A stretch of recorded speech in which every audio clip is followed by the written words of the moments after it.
season 5 finale episodes really show us that we're getting closer to episode 3. It's getting a little bit darker. Anakin's getting a little darker. You can see in his expressions that he's starting to question things a bit. Ahsoka's definitely starting to question things a little bit. You're not helping. And she is becoming like Anakin more and more every day. And I think that's interesting. I am not deceiving you. I would assume Ventress is, but I can't be sure. My sense is clouded.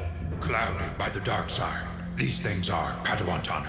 If she hadn't have been Anakin's Padawan, I think she would have taken a completely different journey. Your Padawan status will be stripped from you, and you shall forfeit all rank and privileges within the Grand Army of the Republic. Henceforth, you are barred from the Jedi Order. This was something that in the original discussion of the episode, we were just going to have her brought back into the Jedi at the end and be done with it, but I thought, we have an opportunity here to do something different.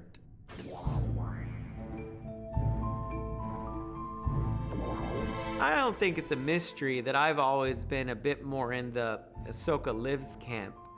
And George has been very full on in the Ahsoka Dies camp. I think I've said that before, if not revelation for you. So I thought expelling her from the Jedi Order is a good movement towards that end. And we stand on that bold new frontier for her. You know, things have changed. She is not the same character. Ahsoka bursts onto the scene as this snippy Padawan in the Clone Wars movie. A youngling? And who are you supposed to be? I'm Ahsoka. Master Yoda sent me.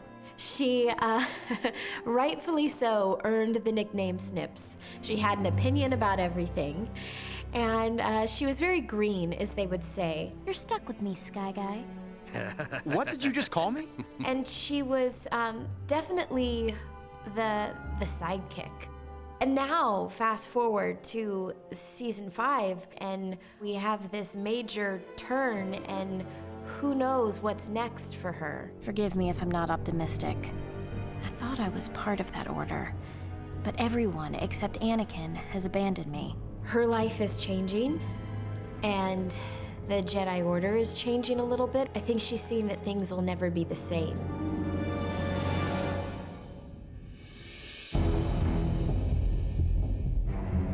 Throughout the episode arc with Ahsoka, you might notice the music sounds a little bit different.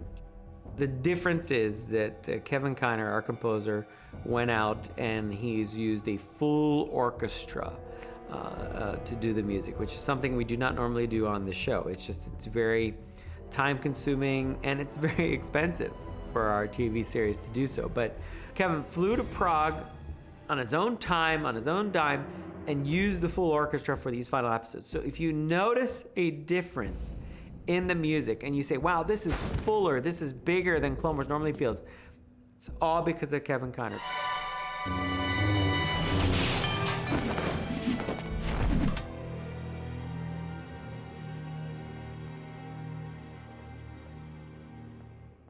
Despite their troubles in these episodes, Anakin and Ahsoka, at the end of it, I think you see also how close they've become. Ahsoka, I need to talk to you. And this is a huge arc for their relationship. They've become in tune with one another.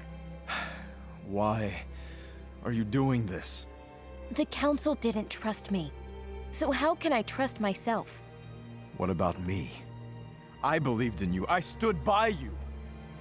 I know you believe in me, Anakin, and I'm grateful for that.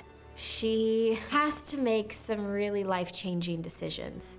And all of her education and all of her experience comes to a head, and she has to make some choices that are tough. The Jedi Order is your life. You can't just throw it away like this. Ahsoka, you are making a mistake. Maybe. But I have to sort this out on my own. Without the Council. And without you. Every episode of the Clone Wars ends the same way, with that ring out. Right? How many times have you been sitting at home watching the show and you get kind of, hopefully, if I've done my job, worked into a nice emotional state, and then you're just smacked right out of it by that ring out. For years, I've been trying to get rid of it. Not on every episode, it's fine. But just on certain episodes, I thought this arc was the arc where it had to happen. And I knew it as soon as I read the scripts, and as soon as George sat down and we came up with the idea, I sat there and I thought to myself secretly, this episode's gonna fade out to black. I know George now. And I'm like, there's no way I can sell this to him when we watch it in a rough cut. It's not gonna happen. So when he watched the rough cut for the first time, I didn't put it on there. I knew that to sell this to him right, we needed the lighting, we needed the sky, we needed the full orchestration by Kevin Kiner.